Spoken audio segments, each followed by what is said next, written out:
Te reo ererangi o te mānia. This episode was produced in Otatahi by Plains Media, with support from New Zealand On Air.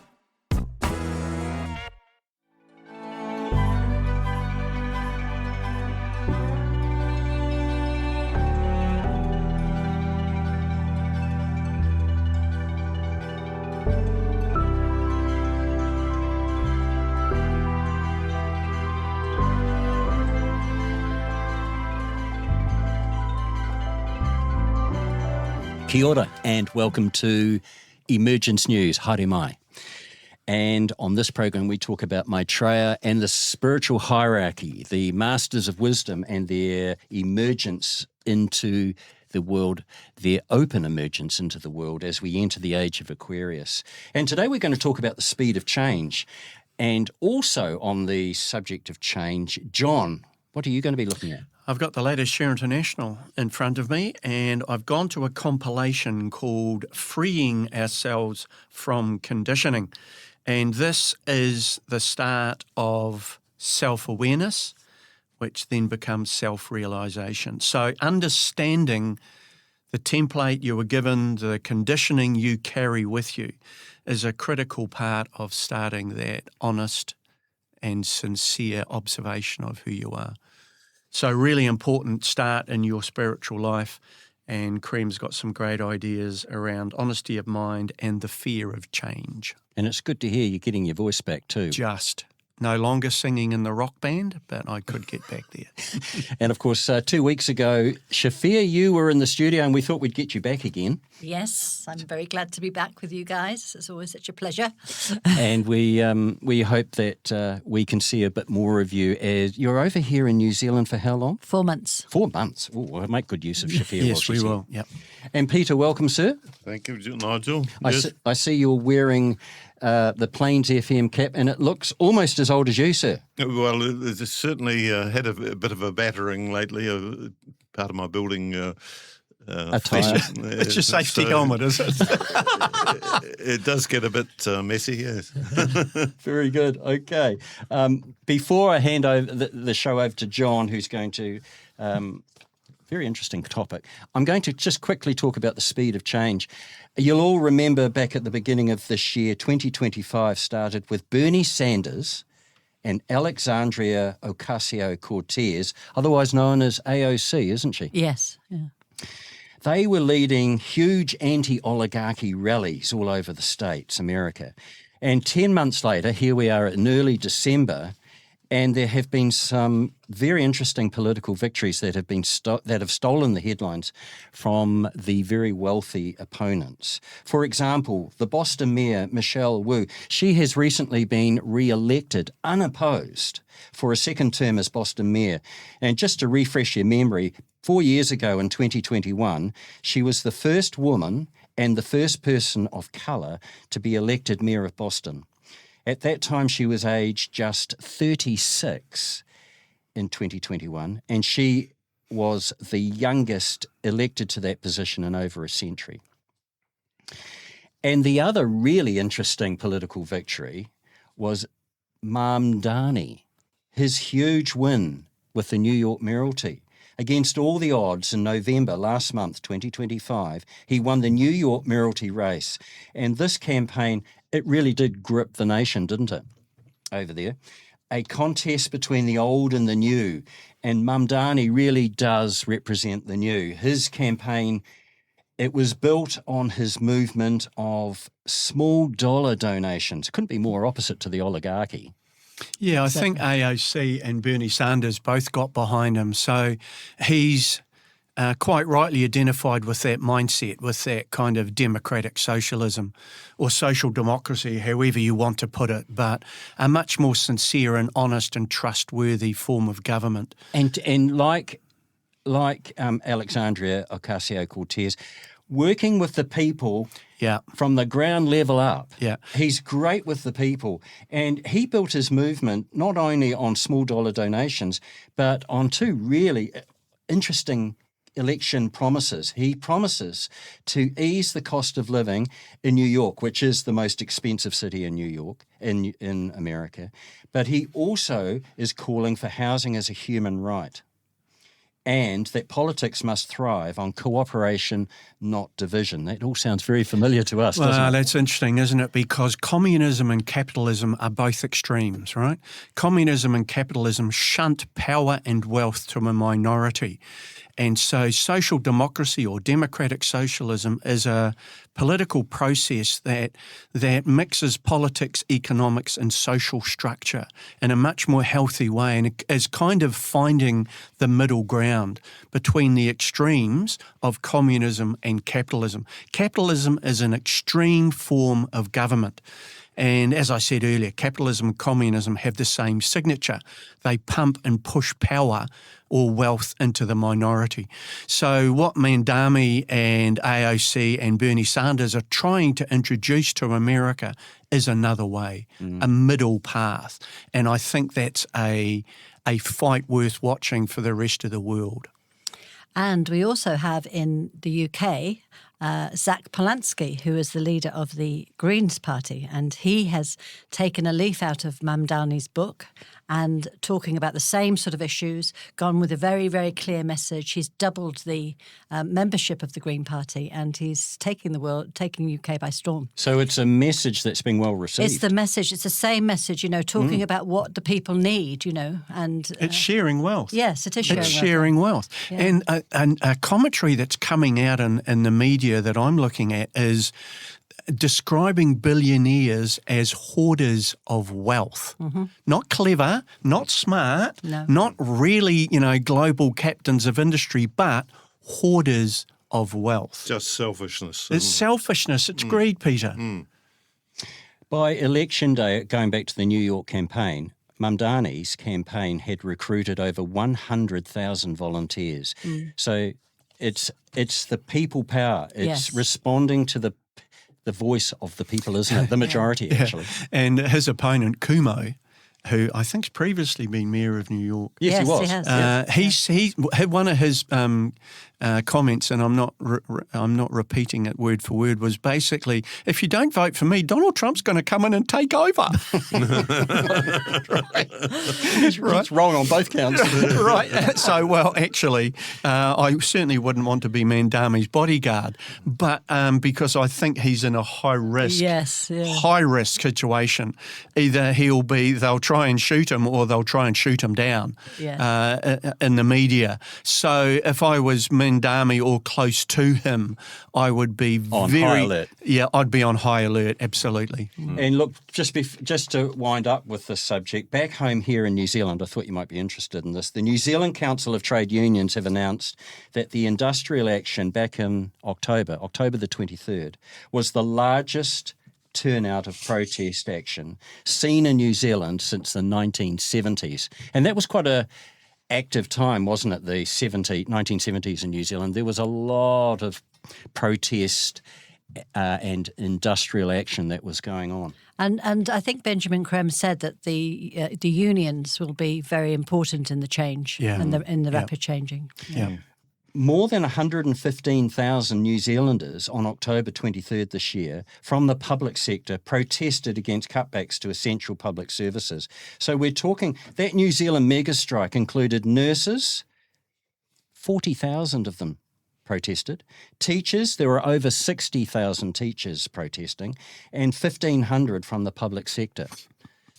Again, it's the people at grassroots that are not being supported to provide essential services, particularly in the health and education sector. And it's a global phenomenon, isn't it? It's happening all around the world, sort of both sides of it, And of course, what are two of Maitreya's priorities? Education as a right for all, and health. And health. Health, housing, education and food. Human rights, and should not be commodified, should not be commodities at the whim of the marketplace. Should not be privatised. And it should not be privatised, and that's where government should be most active, in those four arenas.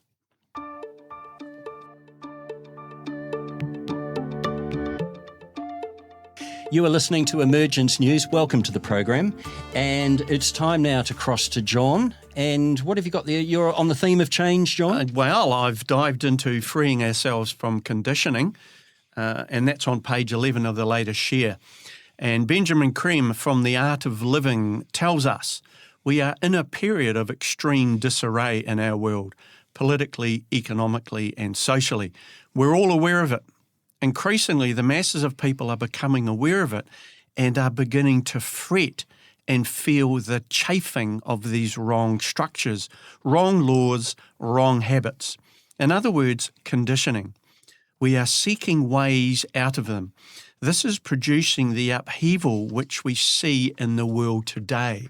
And interestingly enough, on the drive in today, Shafir and I were both talking about the chafing and the upheaval and the cost it's taking on us, right? It is, yes. Physically as well. Physically and emotionally and, mentally. And it's tough being in the world today. It's tough standing upright, particularly if you are concerned about the state of humanity and concerned about others. Because it's so easy to feel upset, isn't it? Really. When your brothers and sisters around you are struggling, it really tugs on the emotions, doesn't it? And it's the frustration, Shafir. We live on a planet of plenty. New Zealand produces 40 times more food than we consume. Where's it going? What's happening to it? It's the frustration, right? Yeah. There's plenty on this planet for everyone. So that's the stuff that nags away at me, I guess. What was that story? Apparently there's a movement in France where excess food... By law, the supermarkets have to contribute their surplus food to charities. I think, Shafir, charities? Which gets distributed to those who need the the needy. Food. Yeah. So there is an example, Peter, of the concept of sharing resources. Oh, definitely. And it's interesting to see how many in New Zealand are actually doing that, voluntarily. Yep. Yes, at the grassroots level again. It's that's where people share naturally, don't they? Yeah. So listen, leaders, if you're finding it tough, it's because you care. All right. What else does Benjamin Creme say?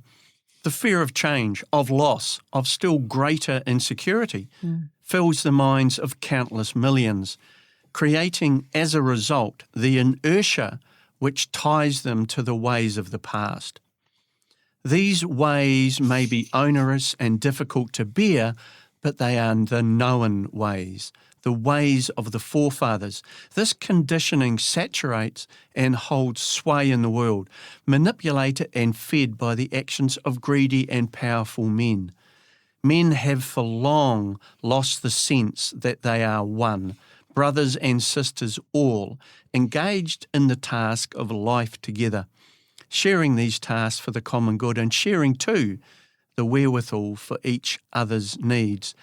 The rediscovery of this common heritage will galvanise humanity and awaken it to its destiny. The creation of a way of life in which men become co-creators with God. So interesting stuff around that, that conditioning that we carry with us also has some bad stuff in there that drives us apart and keeps us separate. Well, I can think of a good example of that, and it's you just used the word. We're conditioned to think that and believe that we are separate. Yeah. There's no gene for racism, right? So children come out of the womb being not racist. So at some point they get made into racists. Yeah. Right? So we have to look really carefully at our conditioning, our belief system, and how we transport it to others. Yes, I mean, because it can make us feel really powerless when we feel individual. We take it all on ourselves, don't we? And I remember this Māori tōhanga, who's like a shaman, saying to us once, when you look at the world and you see it as it is and you're so distressed by it, she said, try and look at it as you want it to be so that, you are co-creators. And if we try and imagine the world that we want it to be, that, if we just do that, then we're all helping. And the way to be more harmless, John, you're talking about transporting those messages, is we've talked a lot this year about being harmless and being more aware of what we're thinking and what we're saying and what we're doing. Because guess what? Our children and our grandchildren are watching our every move. They're great observers, young children, and that's when the conditioning is taking place, isn't it? Yeah. Some would argue the conditioning starts from conception. Exactly. Yeah. Krem talks a lot about how do you shake off this conditioning, and his key answer is honesty of mind, sincerity of spirit, generating detachment. So getting to that point of detachment. And he actually uses the term freedom from the known. And that's the title of one of Krishnamurti's books, Freedom from the Known. And the known is your conditioning. The known is the stuff you know, and it sits in your past. Krishnamurti also says, one of his famous quotes is, "I will observe without condemnation." So how do you shake off that conditioning? And so Krem talks a lot about honesty of mind. If you see yourself as a capitalist, a socialist, a Christian, a Buddhist or whatever, you don't have honesty of mind. This is Krem again. In every situation, you will bring to bear that particular ideology. That will influence the functioning of your mind. It will restrict the freedom of your mind. Therefore, your mind cannot be honest. Maitreya sees any ideology, however noble, as a stepping stone. He calls ideology steps on the ladder. When you're on the roof, you don't need the ladder. You can throw it away. An honest mind is an unconditioned mind, and only a non-conditioned mind can know what freedom is. The purpose of life is to become free. If you are locked into an ideology or a belief system of any kind, your freedom is that much limited. Isn't that interesting? Because what we are seeing globally is competing ideologies. Yeah. Definitely, Right? yeah. Capitalism, socialism, communism. Someone called me a socialist recently and I went, what is that? Yes. That's a great way to stop that conversation. You call me a socialist? What is it? I don't know what a socialist is. So those isms, and Maitreya talks about isms a lot, are the traps of our ego and of the mind. It's it reminds me of Jane Fonda. She gets criticised for being woke, and she says, "Well, I'm proud to be woke because it means I care." Yeah, yeah. So honesty of mind is that first step towards freedom, is that first step towards shedding yourself of your conditioning. Be honest with yourself, be honest with the world. Sounds easy. It's really hard to do. It is. It is.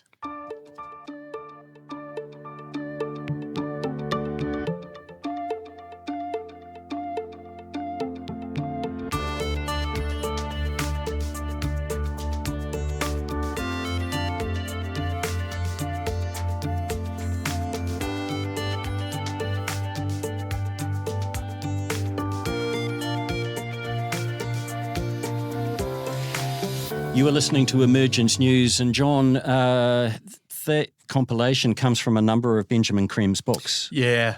And that's what I really like about it. So that last one was Maitreya's Mission, Volume 2.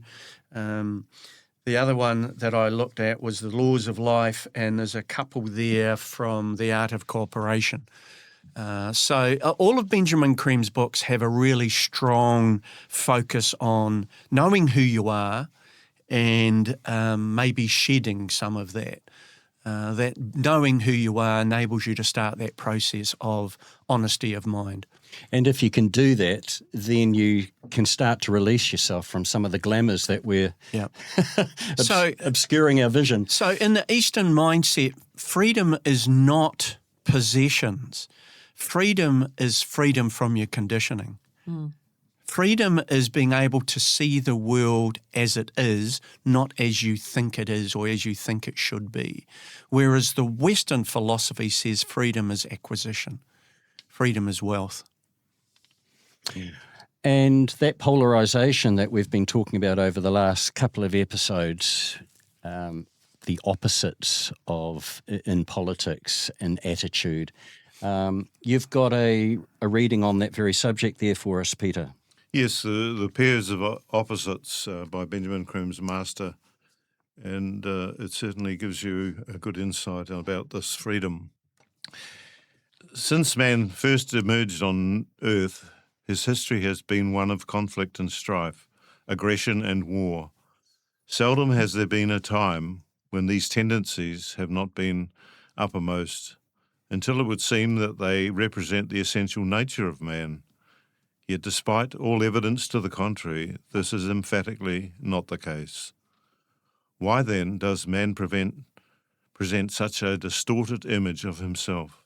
From whence comes the capacity for chaotic action and destructive violence? Man is essentially a soul, a perfect reflection of God. Therefore, countless incarnations over untold ages, man's soul seeks to express its divine nature in time and space, creating for itself a physical counterpart. The soul endows that with the means of evolution to its own perfection. Thus does the plan of God work out. The key to this development is aspiration, indwelling in every man in the desire for perfection and the urge to express the good, the beautiful, and the true, the attributes of the soul. No one, however, faltering in action, is bereft of this desire for betterment, however expressed. In no one does this longing not exist. How then to account for man's aberrations, his violence and hate? The answer lies in man's unique position, the meeting ground of spirit and matter, the tensions which their concurrence evokes. Man is an immortal soul, plunged in matter, subject therefore to the limitations which that matter imposes. His struggle for perfection involves the bringing into total union and resolution of these twin poles of his nature.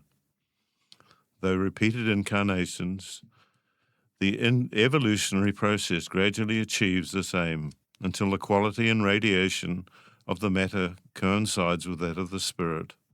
The plan is fulfilled, and another Son of God has returned home. For long ages, the dominance of matter precludes a major expression of the soul. Evolution proceeds but slowly.